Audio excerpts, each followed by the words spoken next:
Morning, everyone.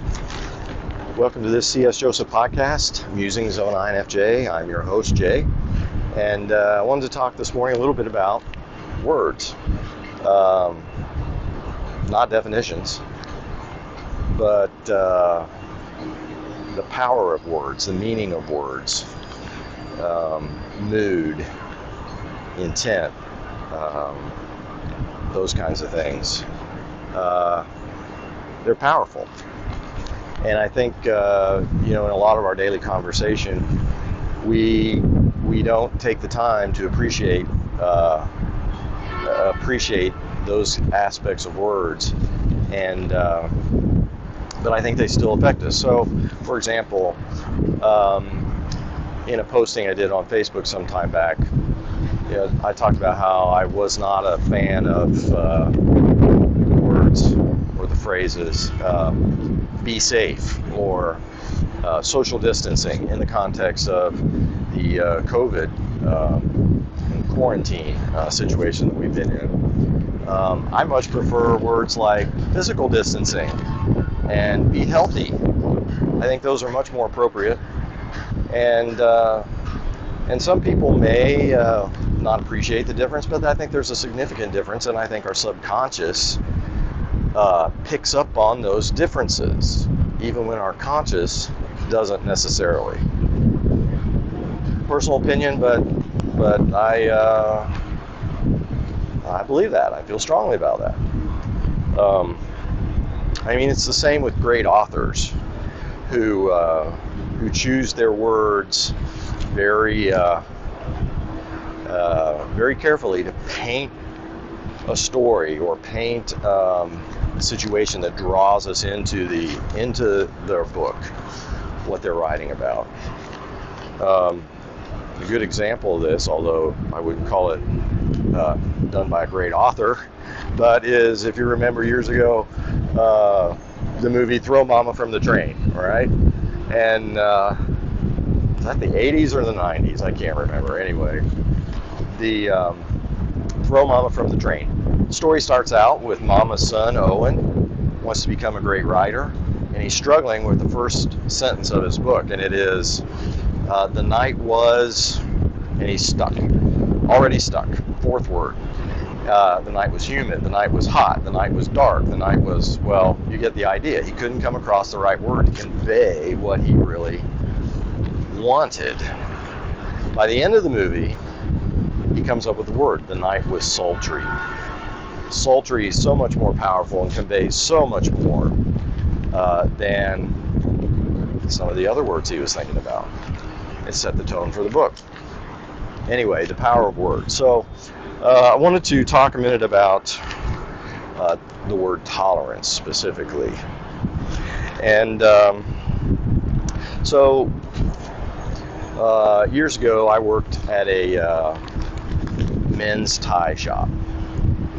It's always sold ties for men.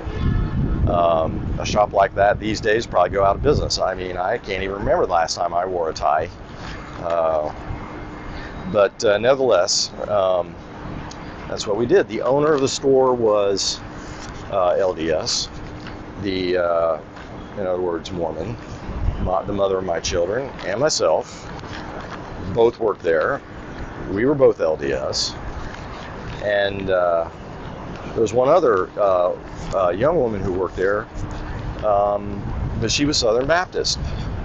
And, we had a great relationship, and we laugh and all, just co-workers selling ties. And never talked about religion. It just never came up. But one day it did come up.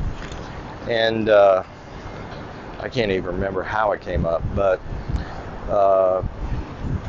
the woman who was Southern Baptist, she started trashing the LDS church in front of all of us. No respect whatsoever for the manager as being her manager, or us being what we thought were friends. Just absolutely trashed the LDS church. Everything about it. Nothing good about it. Nothing. And so fine, she's entitled to her opinion. But during the course of that, I asked her, I said, Well, I mean, can't you even at least tolerate people who have those beliefs, or what the church is trying to teach? Absolutely not, she said. Absolutely not. I have no tolerance. And okay, all right. So it was not long after that she ultimately left. I mean, it was not like anybody was trying to convert her, change her opinion, but apparently all this time she was harboring this hate. All right, let's just call it that, for the LDS Church. And in retrospect, it was almost like her real mission was to convert us, because we were wrong. That's the point of the word tolerance, essentially, to me, is that it's I don't think it's necessarily a good thing to do. Now, we'll talk about that here, or a good quality to have. I don't necessarily think that's the case. It depends on where you're at in your progress toward love. So tolerance essentially presumes that you're right, you're good, the other person or the other thing is wrong, is bad. All right? It's that kind of a standing. It's an unwillingness to listen. It's an unwillingness to learn. And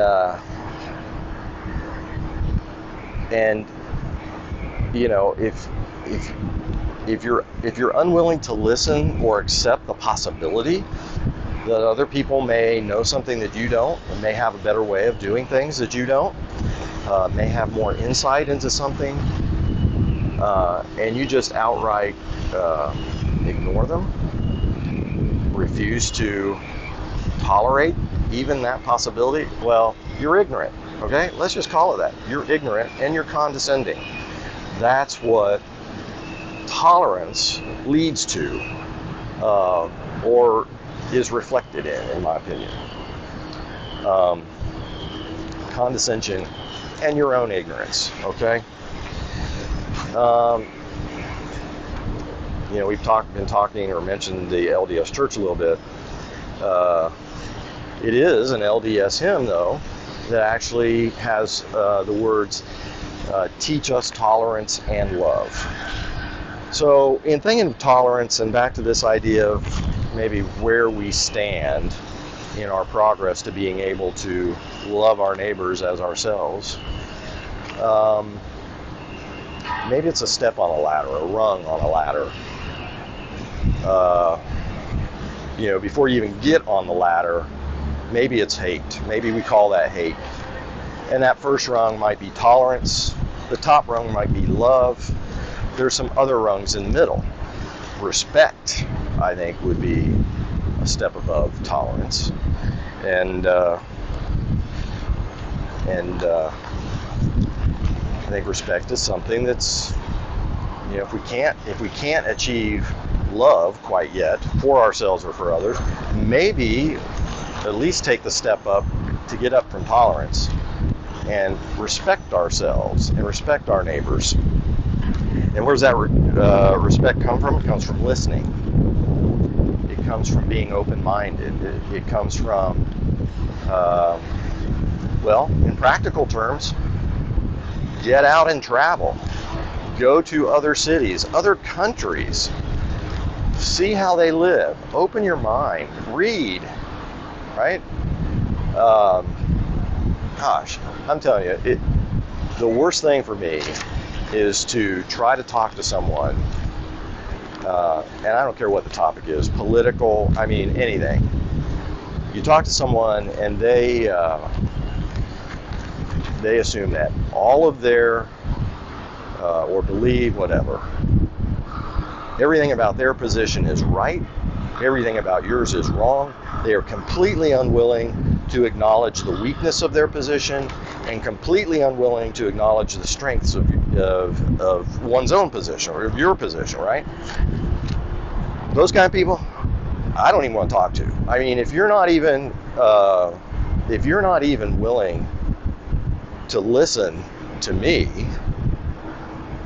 and granted, I've got to be of the same mindset, right? I've got to acknowledge that, I might be wrong. I've got strengths, I've got weaknesses in my position. I need to listen to somebody else because they may have a better idea, right? Simple stuff, but yet it's the foundation of respect. And if you look at society around us, at least when I look at it, I think that's the one thing that we're all lacking. I mean, most of us can't even get to a tolerance standpoint. I hate to say it, I just don't have any use for people who are so convinced of their own position and won't even entertain the possibility that, oh yeah, they might, someone else might have a little more knowledge or a better idea. So ultimately it's centrism. Centrism is the danger. And specialness, being special, being unique, that's evil. That's evil to me. It's along the lines of tolerance, frankly. It assumes that one is better than everyone else. And no. I mean, yeah, some people have certain strengths, but they also have weaknesses. But this whole concept of being special, I remember when I was, in high school, a friend of mine whose father was a minister, he was trying to get me to come join their church. Well, you have to realize that this particular church had maybe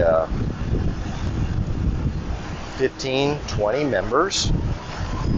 They were meeting in the community room of a bank.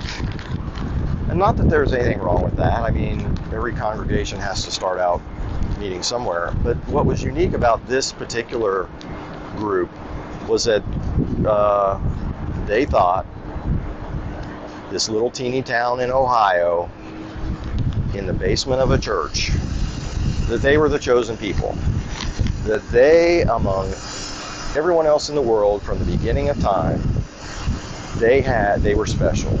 They were God's chosen, and they had all the answers. It's evil. It's evil. The idea, the centrism, it is a problem. But it is human nature, right? So, I mean, let's look at it. It's China, the Middle Kingdom. The Chinese character for China is center, the middle. I mean, even as we look at ourselves in the universe, you know, we look for life as though what does it look like? It's got to look like us. That's the kind of life we're looking for in the universe. Or, you know, or look at even in the Middle Ages in Galileo and early astronomers who were willing to challenge the belief that the Earth was the center of the solar system, that the sun, you know, of course, revolved around the Earth. We now know that that's better, but it challenges people. Anyway, it's a source of ignorance. It's the source of conflict. But yet it's human nature, and so we have to figure out a way to get past it.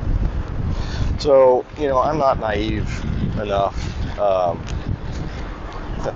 to think that just having respect for others and being open to listening to their positions, being willing to change myself is the be-all, end-all, the answer to everything. I think it certainly, I mean, because there will be wars, there will be rumors of wars. I mean, conflict is how a lot of times humans solve things. So we just got to admit that. We get to a point where negotiation, diplomacy, whatnot, just can't go any farther. You got to get to violence. You got to get to conflict. It's part of who we are. We got to accept that. However, if we can at least move from intolerance to tolerance, and then tolerance to respect, maybe we can eliminate some of that violence. Maybe we can learn to get along as a society, as a country. Find better ways to achieve the solutions that we all recognize we need.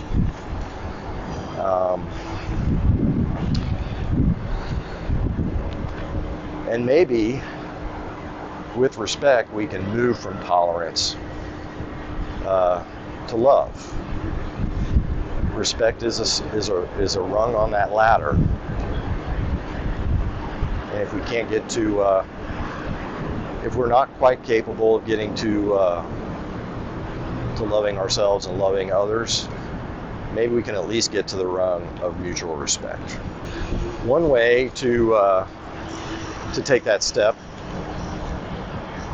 up on the ladder, one way to get to that rung of respect, I think, is understanding typology, understanding other people's personality types, understanding how they think, where they, and how they view the world. I think that's a huge benefit, or a great tool that typology is and can bring to this effort to get from tolerance ultimately to respect and to love. And if you need some help understanding your own type, or coaching in your life, how to learn to respect others and whatnot, check us out on our website, csjoseph.life.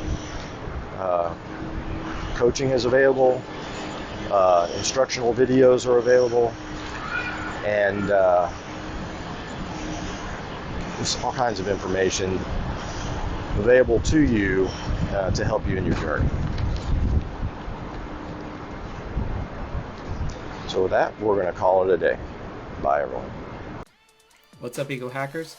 Thanks for watching this video, and if you enjoyed it, please hit the like button below. That would be the dopest. Also, if you want to see similar videos to this video, just click on any of the videos that you see here so you can go check those out as well.